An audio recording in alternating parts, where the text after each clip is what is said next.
Sharp division for the House of Representatives as lawmakers do yearn for themselves for one hot debate for the floor of the House because of the call to comot the Islamic movement of Nigeria and the brigade of Shiites, when we say they happen for the federal capital.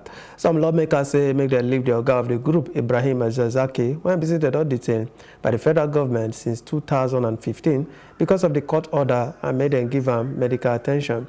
The House say they don't set up one ad hoc committee to yarn with the executive to find solution to the brigade.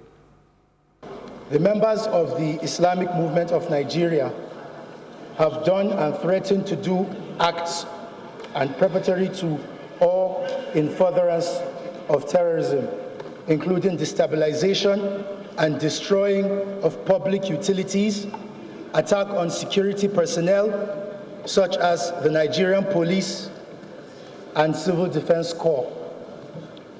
This act seriously intimidates the population of Abuja as well as its environs, and also damages or intends to damage the corporate existence of the Federal Republic of Nigeria.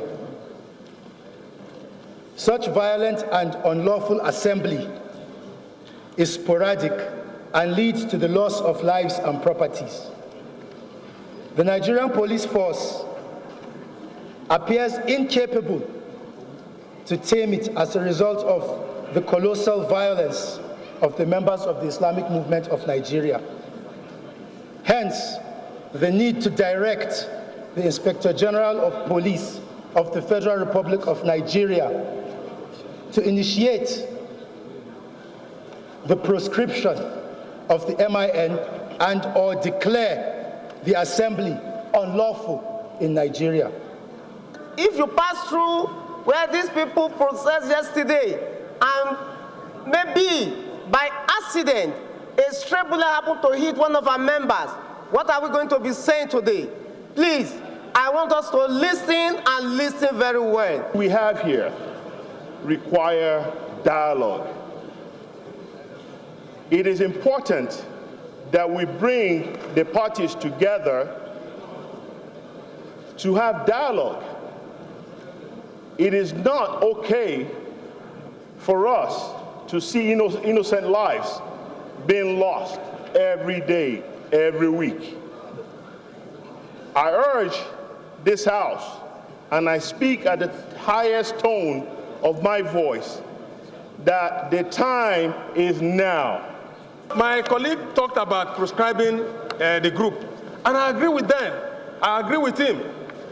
They do not have the right to kill people in this country. They only have the right to move around, to associate. But the way it is now, if we keep seeing lips on this matter, I tell you, it may even get worse than this. I want to urge that the leadership of this House, should invite the security agencies to meet with the leadership so that we know actually what are their problems, what are their challenges, and the way we can sit down together to prefer solutions to these challenges. So I rise to lend my voice to that motion that has been brought by my colleague, but to disagree that they should not be proscribed. Instead, there should be an avenue where their grievances are heard. And like I said in the last time where I debated on this issue, Mr. Speaker, please, if there are valid court order asking for the federal government of Nigeria to act by releasing the leader of that movement, valid court order, without any appeal, I want to ask that those court orders should actually be obeyed. Before now, for our Off the Press program, Ubolahan Olajide, one public affairs analyst, is shook mouth on top of this matter. There was one of the members who raised the fact that the government should release him. And this is not the first time that was raised in the House. So yes. What changed yesterday? So they probably had a discussion and changed their mind about that line of thought. If you flash back to what I said a few minutes ago, if you don't have information, don't make those kind of judgments. There are reports that are not everybody is privy to. So you and I can stay in our rooms and say, this is that. Mm-hmm. If you look at what happened at Guantanamo Bay, the US government, the president, kept people in that place for donkey periods. But you know what happened before Bush could do that? He went to the equivalent of his own NAS, and got a law in place that allowed him to keep them because they were a threat to national security. That is what you call due process. So you can keep people if you establish that they're a threat to national security. But what I think is improper, in my opinion, I'm not a lawyer, is that that decision should not be made by the executive. You can't be the judge and the jury in your own case. So it's the executive that is keeping him. It's the executive that is determining that that person constitutes a national threat. Why don't we have another organ of government like the National Assembly or judiciary come into that space and help to establish that keep this man? This because judiciary is, I mean, it's so well, that's it's not a tidy thing. It's not at all.